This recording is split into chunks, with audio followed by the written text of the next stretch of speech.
Hello.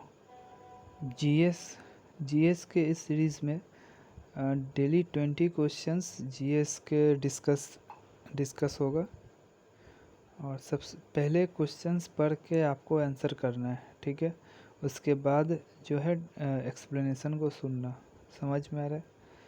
तो देखो, पहला क्वेश्चन क्या है कि भारत में कार्यकारी प्रमुख किसे माना जाता है, ठीक है।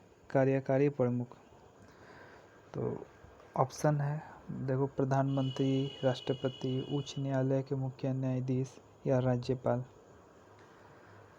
तो पहले आपको आंसर करना है, फिर सुनना। तो भारत में याद रखना, जो कार्यकारी प्रमुख होता है वो प्रधानमंत्री होता है, ठीक है। तो इसका आंसर होगा प्रधानमंत्री। समझ में आया? देखो, आर्टिकल 74 के अनुसार राष्ट्रपति को उसके कार्यों के संपादन एवं सलाह देने के लिए एक कैबिनेट मिनिस्टर होता है, ठीक है। कैबिनेट मिनिस्टर्स होता है मंत्री परिषद, और जिसका प्रधान कौन होता है? प्रधानमंत्री, ठीक है। तो ये आर्टिकल 74 के अनुसार जो है राष्ट्रपति को सलाह देने के लिए एक मंत्री परिषद होता है, और उसका जो प्रधान होता है वो प्रधानमंत्री होता है। समझ में आ रहा है? एक दूसरा आर्टिकल है आर्टिकल 75।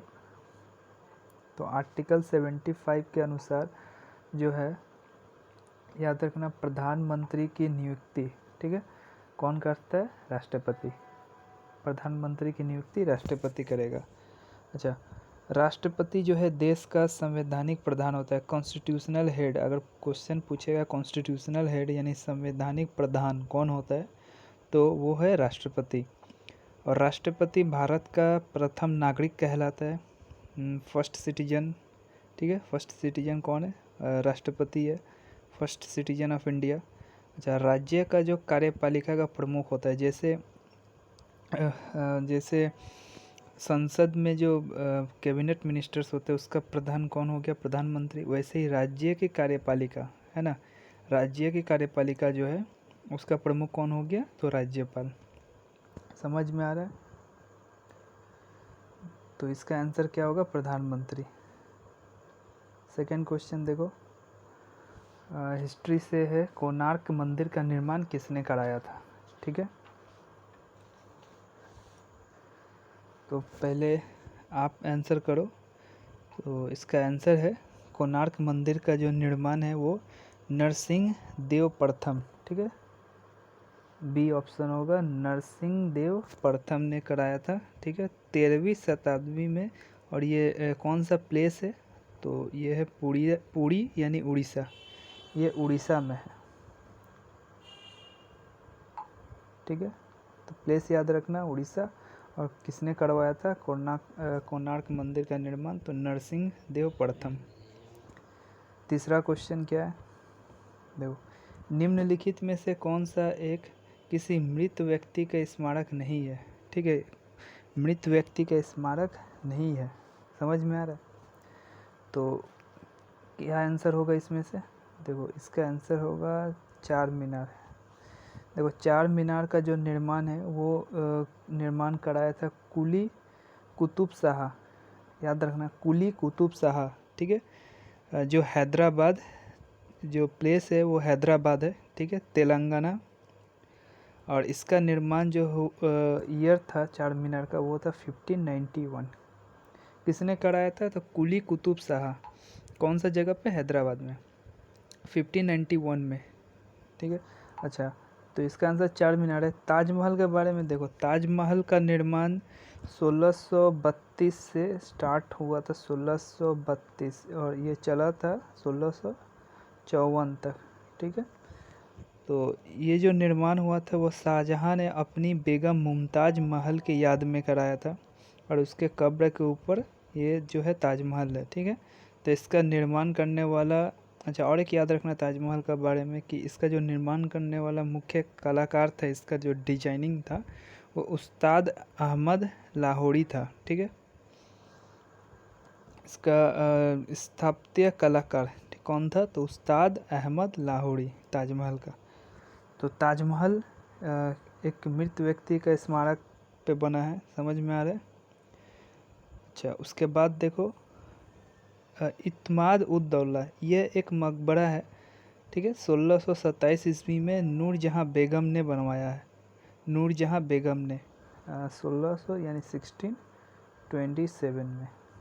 ये इत्माद उद दौला, ठीक है, नूरजहाँ बेगम ने बनवाया। मुग़ल कालीन वास्तुकला के अंतर्गत निर्मित यह प्रथम ऐसी इमारत है जो पूर्ण रूप से बेदाग सफ़ेद संगमरमर से निर्मित है, ठीक है। ये जो इमारत थी इत्माद उद दौला, ये बिल्कुल ही सफ़ेद संगमरमर से निर्मित है, ठीक है। सर्वप्रथम इसी इमारत में पित्रा नामक जड़ाऊ काम किया गया, पित्रा नामक जड़ाऊ काम किया गया था, ठीक है। जो एक डिजाइन है पित्रा, तो सबसे पहले इसी इमारत में देखा गया। अच्छा, अब बात करते हैं बीबी का मकबरा। तो बीबी का मकबरा का निर्माण किसने करवाया? तो औरंगजेब ने करवाया। कब? 1679, ठीक है। तो बीबी का मकबरा औरंगजेब ने 1679 ईस्वी में कहाँ पर? तो महाराष्ट्र के औरंगाबाद में करवाया। समझ में आ रहा है? तो क्वेश्चन क्या था कि कौन सा मृत व्यक्ति का स्मारक नहीं है? तो ये सब मृत व्यक्ति का स्मारक है, बीबी का मकबरा, ताजमहल, इत्माद उद दौला। चार मीनार किसी मृत व्यक्ति का स्मारक नहीं है। उसके बाद कौन सा क्वेश्चन है? देखो, सम्राट अशोक किसके उत्तराधिकारी थे? उत्तराधिकारी मीन्स सम्राट अशोक से पहले कौन थे, ठीक है। तो सम्राट अशोक किसके उत्तराधिकारी मतलब इनसे पहले कौन था? तो देखो, सम्राट अशोक जो है, इसका आंसर होगा बिंदुसार के उत्तराधिकारी थे। मतलब बिंदुसार के बाद जो इनका वारिस था वो सम्राट अशोक था। समझ में आया? देखो, मौर्य वंश का संस्थापक याद रखना चंद्रगुप्त मौर्य था, और जिसका उत्तराधिकारी बिंदुसार हुआ, ठीक है। चंद्रगुप्त मौर्य ने मौर्य वंश का स्थापना किया, और चंद्रगुप्त मौर्य के बाद जो वारिस था उनका बिंदुसार हुआ। बिंदुसार के बाद कौन हुआ? सम्राट अशोक। समझ में आया? ये सीक्वेंस याद रखना। अच्छा, चंद्रगुप्त मौर्य का जन्म 345 ईस्वी पूर्व में हुआ था। 345 ईस्वी पूर्व में हुआ था। और चंद्रगुप्त मौर्य का जो प्रधानमंत्री थे चाणक्य थे, जिनको कौटिल्य या विष्णुगुप्त भी कहा जाता है। चाणक्य का नाम ही कौटिल्य और विष्णुगुप्त है। समझ में आया? और चंद्रगुप्त के दरबार में कुछ क्वेश्चन इम्पॉर्टेंट है ये, कि चंद्रगुप्त के दरबार में मेगास्थनीज रहता था, जो सेल्यूकस निकंटर का राजदूत था, ठीक है। ये राजदूत था किसका? सेल्यूकस निकंटर। अच्छा, मेगास्थनीज जो था, इसके द्वारा एक बहुत ही फेमस बुक लिखा गया। उस बुक का नाम क्या है? इंडिका, ठीक है। और मौर्य वंश का जो अंतिम शासक था वो बृहद्रथ था। बृहद्रथ कौन था?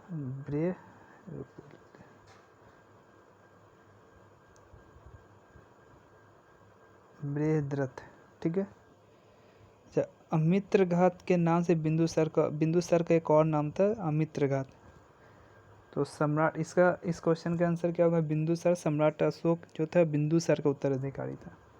इसके बाद देखो, निम्नलिखित में से कौन सा एक कोशिकीय जीव का उदाहरण है? देखो, एक कोशिकीय जीव का उदाहरण इसमें से कौन सा है? मतलब एक कोशिकीय जीव, ठीक है, सिंगल सेल जो जीव है इसमें से कौन है? तो इसका आंसर होगा प्रोटोजोआ, ठीक है। इनके जीव द्रव्य में जो है, इनके जीव द्रव्य मतलब प्रोटोप्लाज्म में एक या अनेक केंद्रक पाए जाते हैं। न्यूक्लियस जो होता है इनके प्रोटोप्लाज्म में एक भी हो सकता है, उससे ज़्यादा भी हो सकता है।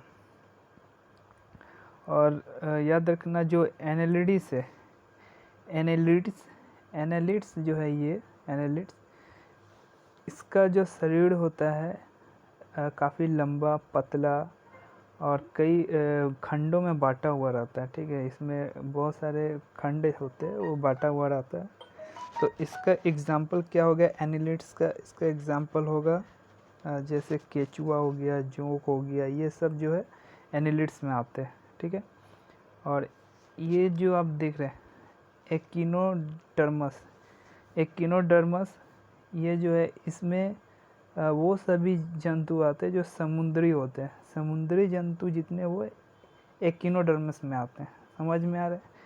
तो एक कोशिकीय जीव कौन है? प्रोटोजोआ। इसके बाद कौन सा क्वेश्चन है? देखो, पेनिसिलिन का आविष्कार किसने किया था? तो ये तो बहुत ही सिंपल क्वेश्चन है। पेनिसिलिन का आविष्कार अलेक्जेंडर फ्लेमिंग।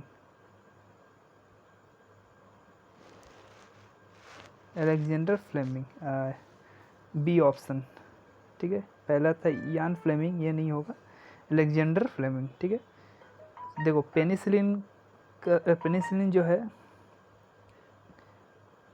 ये किससे मिला था? ठीक है, ये पेनिसिलिन का जो खोज किया था अलेक्जेंडर फ्लेमिंग, वो किस परजीव, कौन से जीव से किए? तो याद रखना, कवक से, फंगस से इनको प्राप्त हुआ था। पेनिसिलिन जो है वो फंगस से प्राप्त हुआ था। और पेनिसिलिन की खोज 1928 में, पेनिसिलिन की जो खोज है वो 1928 में हुआ था। और अलेक्जेंडर ग्राहम बेल, देखो यहाँ जो ऑप्शन है लास्ट में ऑप्शन, ये अलेक्जेंडर ग्राहम बेल। तो अलेक्जेंडर ग्राहम बेल जो है वो क्या खोज किए थे? माइक्रोफोन का आविष्कार किए थे। कब? 1876 में। ठीक है, तो ग्राहम बेल जो है वो 1876 ईस्वी में आविष्कार किया था माइक्रोफोन का। ग्राहम बेल द्वारा टेलीफोन का आविष्कार 1876 में हुआ था। टेलीफोन माइक्रोफोन दोनों का आविष्कार ग्राहम बेल ने ही किया। समझ में आ रहा है? जब बैक्टीरिया की खोज 1683, बैक्टीरिया की खोज 1683 में लियोन हॉक ने किया था। ठीक है, लियोन हॉक ने बैक्टीरिया का खोज किया 1683 में। और विषाणु वायरस की खोज 1892 में किसने की? याद रखना, 1892 में वायरस की खोज इवानिविस्की, ठीक है, इवानविस्की ने किया था। इवानविस्की ने वायरस की खोज किया 1892 में। समझ में आया? तो इसका आंसर क्या होगा? Alexander Fleming. नेक्स्ट क्वेश्चन क्या है? भारतीय संविधान में पहली बार संशोधन कब किया गया था? देखो, भारतीय संविधान में जो है, जो पहला बार अमेंडमेंट हुआ था, ये हुआ था 1951 में। देखो, भारतीय संविधान में पहली बार जो संशोधन हुआ था 1951 में किया गया था। इस संशोधन द्वारा संविधान में जो है, जो कॉन्स्टिट्यूशन में है, जो 9वीं अनुसूची जोड़ी गई थी। ठीक है, 9वीं अनुसूची जोड़ी गई थी। इस संशोधन के माध्यम से स्वतंत्रता, समानता एवं संपत्ति से संबंधित मौलिक अधिकार को लागू किए जाने संबंधी कुछ व्यवहारिक कठिनाई को दूर करने का प्रयास किया गया। समझ में आ रहा है? इस जो संवैधानिक संशोधन हुआ था, इसमें क्या क्या हुआ था? देखो, भारतीय संविधान को 26 जनवरी 1950 को पूर्ण रूप से लागू किया गया। तो लागू कब किया गया? 26 जनवरी 1950। ठीक है, और भारतीय संविधान सभा का जो अंतिम बैठक था वो 24 जनवरी 1950 ईस्वी को हुई थी। ये भी याद रखना। संविधान संशोधन की प्रक्रिया का प्रावधान, अच्छा, हम लोग का जो कॉन्स्टिट्यूशन है उसमें किसी तरह का जो अमेंडमेंट है उसका प्रोसेस जो है किससे लिया गया है? तो याद रखना, दक्षिण अफ्रीका से लिया गया, साउथ अफ्रीका। और आर्टिकल है 368। तो 368 में क्या है कि संसद को संविधान के किसी भी भाग का संशोधन करने का अधिकार है। ठीक है, तो ये जो अमेंडमेंट लाया जाता है इसका अधिकार जो है संसद के पास, ये कौन सा आर्टिकल में? तो आर्टिकल 368। ये बहुत इंपॉर्टेंट है, इसको याद रखना, आर्टिकल 368। और ये लिया कहाँ से गया?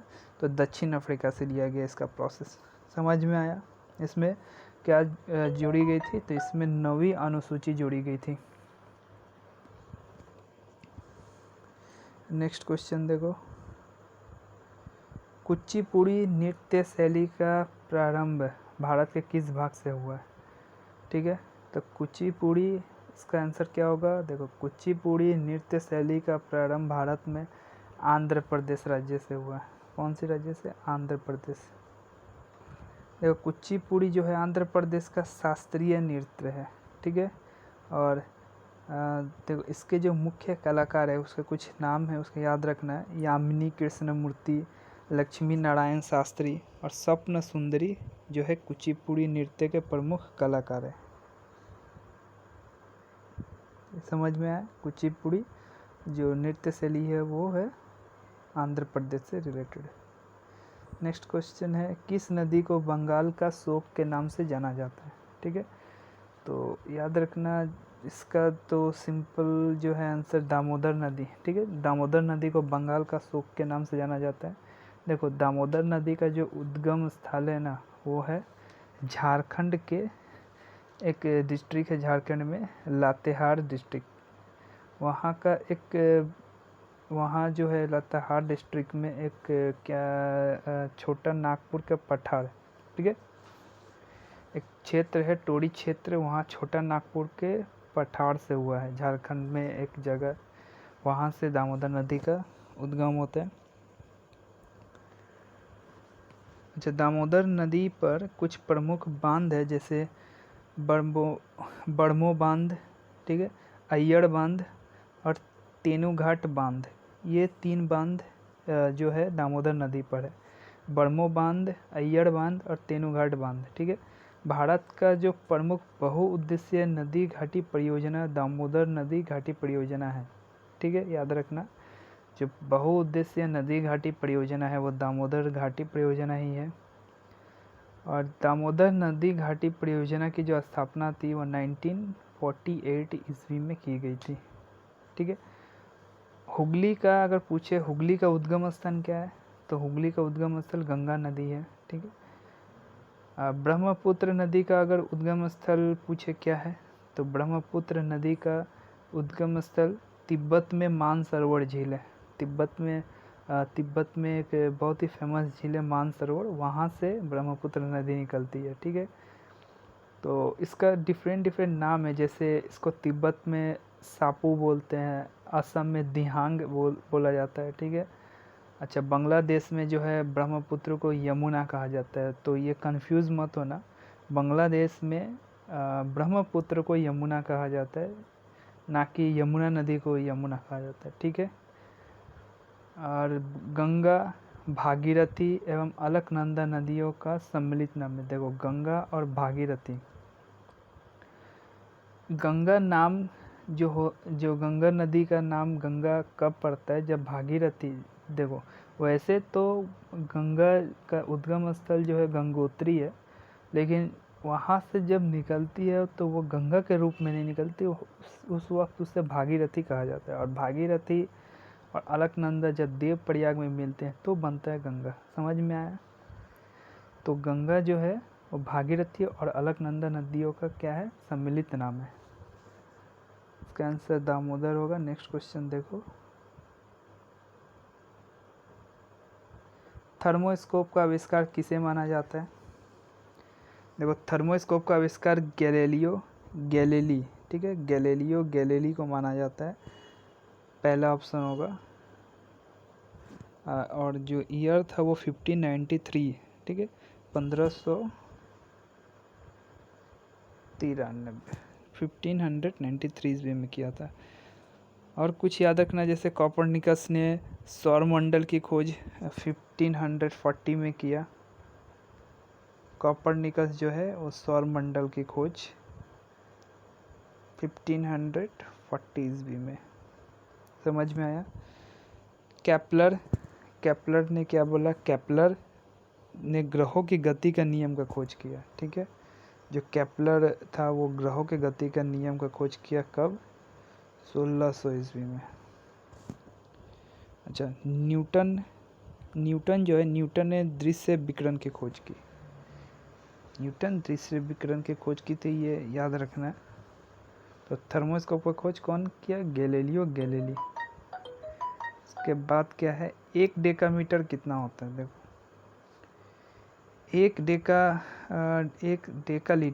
डेकालीटर यानी जो होता है वो 10 लीटर होता है। समझ में आ रहा है? तो कुछ याद रखना, जैसे 1 डेकालीटर होता है 10 लीटर, 1 हेक्टोलीटर होता है 100 लीटर, ठीक है, समझ में आ रहा है। ये कुछ आपसे पूछ सकता है मेजरमेंट, ठीक है। तो याद रखना 1 डेका-लीटर कितना होता है, 10 लीटर। महाराणा प्रताप, ये क्वेश्चन देखो, महाराणा प्रताप के घोड़े का नाम क्या था? तब महाराणा प्रताप के घोड़े का नाम चेतक था, ठीक है। इसका आंसर क्या है, चेतक। एक युद्ध हुआ था हल्दी घाटी का युद्ध, ठीक है। हल्दी घाटी का जो युद्ध हुआ था 1576 ईस्वी में, 1576, ठीक है। तो हल्दी घाटी का युद्ध हुआ था 1576 में। इसमें जो है महाराणा प्रताप और अकबर के बीच हुआ ये युद्ध, जिसमें महाराणा प्रताप की हार हुई थी। महाराणा प्रताप हार गए थे। महाराणा प्रताप कहाँ के शासक थे, मेवाड़ के शासक, और इनकी मृत्यु जो है 57 वर्ष की उम्र में 1597 ईस्वी में हो गई। हल्दी घाटी के युद्ध में मुगल सेना का नेतृत्व मान सिंह एवं असफ खान ने किया था। ये कुछ पॉइंट्स आपको याद रखने हैं। तो हल्दी घाटी का युद्ध कब हुआ, 1576 में। किसके बीच, महाराणा प्रताप और अकबर के बीच, ठीक है। और महाराणा प्रताप का जो घोड़ा था उसका नाम चेतक था।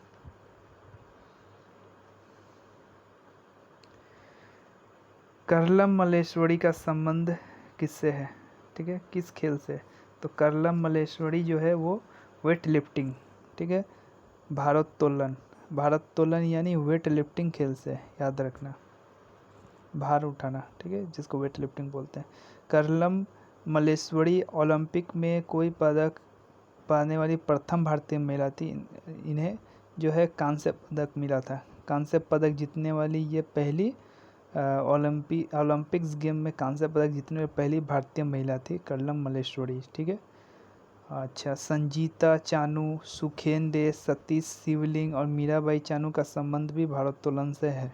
ये भी नाम याद रखना है, संजीता चानू, सुखेन दे, सतीश शिवलिंगम और मीराबाई चानू, ठीक है। इन सब का जो संबंध है वो वेट लिफ्टिंग से ही है।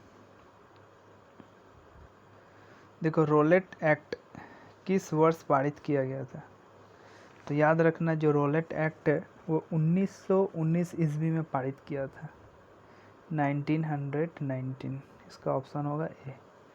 1919 ईस्वी में पारित किया गया था। देखो, लॉर्ड चेम्सफोर्ड के शासनकाल में यह रोलेट एक्ट 19 मार्च 1919 ईस्वी को पारित हुआ, ठीक है। किसके शासनकाल में? तो लॉर्ड चेम्सफोर्ड। समझ में आया। इस एक्ट के अनुसार किसी भी संदेह व्यक्ति को बिना मुकदमा चलाए गिरफ्तार किया जा सकता था। ये जो रोलेट एक्ट था ना, इसमें क्या होता था, किसी भी व्यक्ति को अगर इसके ऊपर संदेह है, ठीक है, उसके ऊपर डाउट है, तो उसको बिना किसी मुकदमे का, बिना किसी एफआईआर किए उसको गिरफ्तार किया जा सकता था, ठीक है। तो 13 अप्रैल 1919 ईस्वी को अमृतसर में जो है जलियांवाला बाग हत्याकांड हुआ। ये डेट इम्पॉर्टेंट है। 13 अप्रैल 1919 को जो है जलियांवाला बाग हत्याकांड हुआ। और 19 अक्टूबर 1919 ईस्वी को पूरे देश में जो खिलाफत दिवस मनाया गया, ठीक है। खिलाफत दिवस जो है वो 19 अक्टूबर को मनाया जाता है, 1919 अक्टूबर को, ठीक है। और लॉर्ड चेम्सफोर्ड के शासनकाल में कांग्रेस का जो लखनऊ अधिवेशन हुआ था, याद रखना ये भी, लॉर्ड चेम्सफोर्ड के शासनकाल में ही लखनऊ अधिवेशन हुआ था 1916 में।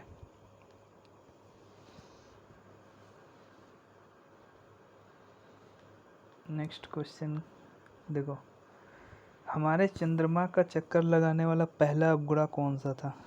देखो, हमारे चंद्रमा का जो चक्कर लगाने वाला पहला उपग्रह वो था लूना 10, याद रखना, लूना 10, ठीक है।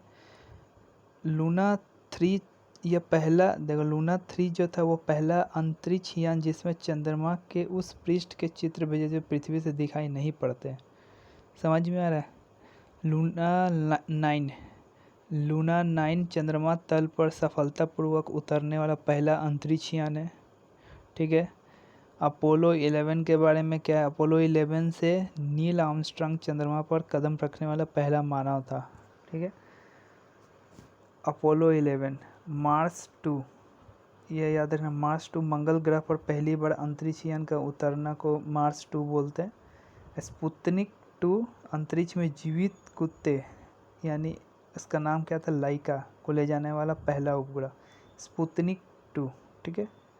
स्पुतनिक 2 जो था वो अंतरिक्ष में स्पेस में एक कुत्ता लाइका बोल करके कुत्ता, उसको ले जाने वाला वो उपग्रह था, पहला उपग्रह।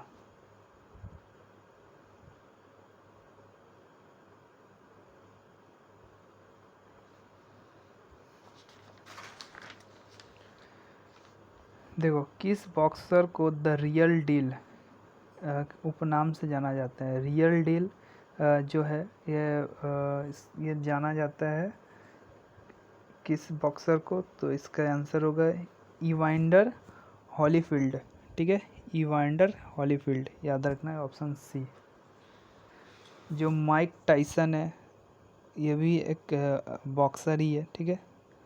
और कुछ फेमस नाम है, जैसे इवांडर हॉलीफील्ड को द रियल डील बोला जाता है।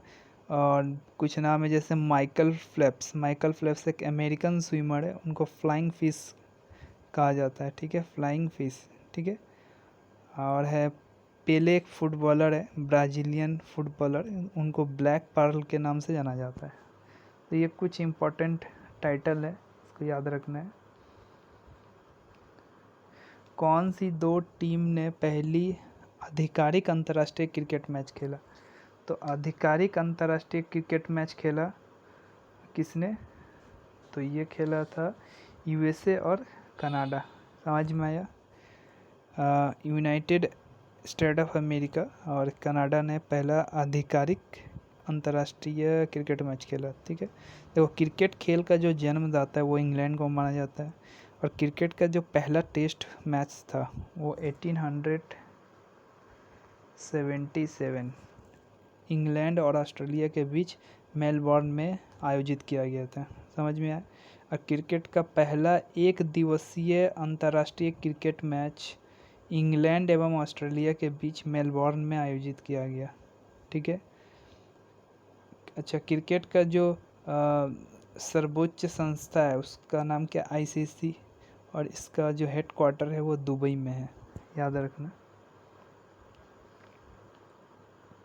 नेक्स्ट क्वेश्चन है, देखो, पाकिस्तान में जो थार रेगिस्तान है, भारत का जो थार रेगिस्तान है उसको किस नाम से जाना जाता है पाकिस्तान में, तो याद रखना उसका नाम है चोलिस्तान, ठीक है, उसका नाम क्या है, चोलिस्तान।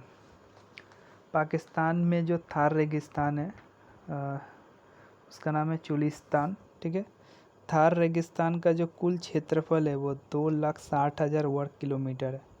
और थार का विस्तार जो देखो वो उत्तर पश्चिम जो हम लोग का भारत का उत्तर पश्चिम है और पाकिस्तान है, पूरे भारत के उत्तर पश्चिम में और पाकिस्तान में जो है ये फैला हुआ है। इसमें एक नदी जो है वो जा कर के लुप्त हो जाती है, उसका नाम है लूनी नदी, ठीक है। लूनी नदी रेगिस्तान में, इस रेगिस्तान में, थार रेगिस्तान में लुप्त हो जाती है, ठीक है। अच्छा, विश्व का जो सबसे बड़ा अगर रेगिस्तान पूछेगा तो वो है सहारा, जो उत्तरी अफ्रीका में, ठीक है। और एक दक्षिणी अफ्रीका में क्या है, कलहारी मरुस्थल, ये भी इम्पोर्टेंट है, याद रखना। देखो, क्वेश्चन है कि प्राचीन काल के जानवरों, पौधों एवं अन्य जीवों के संरक्षित अवशेषों या चिन्हों के अध्ययन का विज्ञान क्या कहलाता है, ठीक है। तो इसका आंसर होगा पेलियोंटोलॉजी, ठीक है, पेलियोंटोलॉजी यानी जीवाश्म विज्ञान। तो इसका ऑप्शन होगा सी।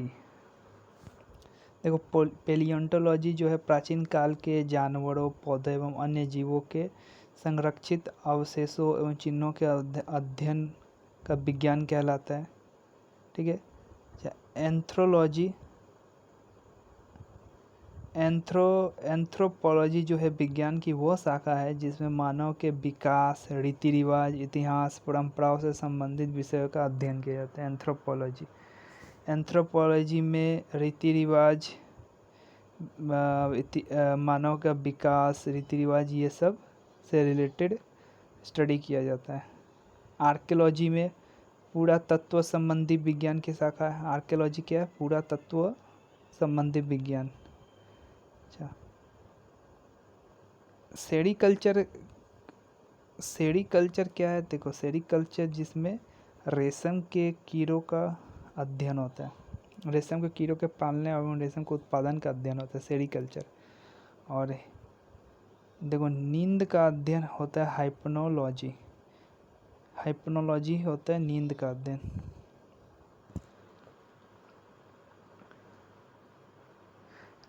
लास्ट क्वेश्चन, निम्नलिखित में से किसे मार्स गैस भी कहा जाता है? देखो, मीथेन को, इसका ऑप्शन होगा मीथेन। मीथेन को मार्स गैस भी कहा जाता है। देखो, प्राकृतिक जो नेचुरल गैस है उसका जो मुख्य अवयव है वो मीथेन है। कितना? 80%। कुल जो है 80% होता है नेचुरल गैस में मीथेन। सिगरेट जो लाइटर है, सिगरेट जलाने के लिए जो लाइटर होता है उसमें कौन सा गैस होता है? ब्यूटेन। याद रखना, ब्यूटेन गैस होता है। प्राकृतिक गैस है ब्यूटेन, ठीक है। तो ये प्राकृतिक गैस ब्यूटेन एवं प्रोपेन का मिश्रण होता है जिसे उच्च दाब पर द्रवित कर सिलेंडरों में भर दिया जाता है, ठीक है। अक्रिय गैसों की कुल संख्या 6 है। दो नोवेल गैसेस है, उसकी संख्या कितनी है? 6 है। रेडॉन गैसीय तत्वों में सबसे भारी है। रेडॉन जो है वो सबसे भारी गैसीय तत्वों में सबसे भारी है। क्लोरीन गैस फूलों का रंग उड़ा देती है, ठीक है, याद रखना। अच्छा, फॉस्फीन गैस का उपयोग समुद्री यात्रा में होम सिग्नल देने के लिए किया जाता है। तो ये कुछ इम्पोर्टेंट पॉइंट्स थे, इसको याद रखना है। तो ये 20 क्वेश्चन डिस्कशन हो गया। इसको अच्छे से एक बार फिर से सुनना है बार बार और ख़ुद से क्वेश्चन का आंसर करने का ये प्रयास करना है। तो नेक्स्ट 20 क्वेश्चन नेक्स्ट वीडियो में डिस्कस करेंगे।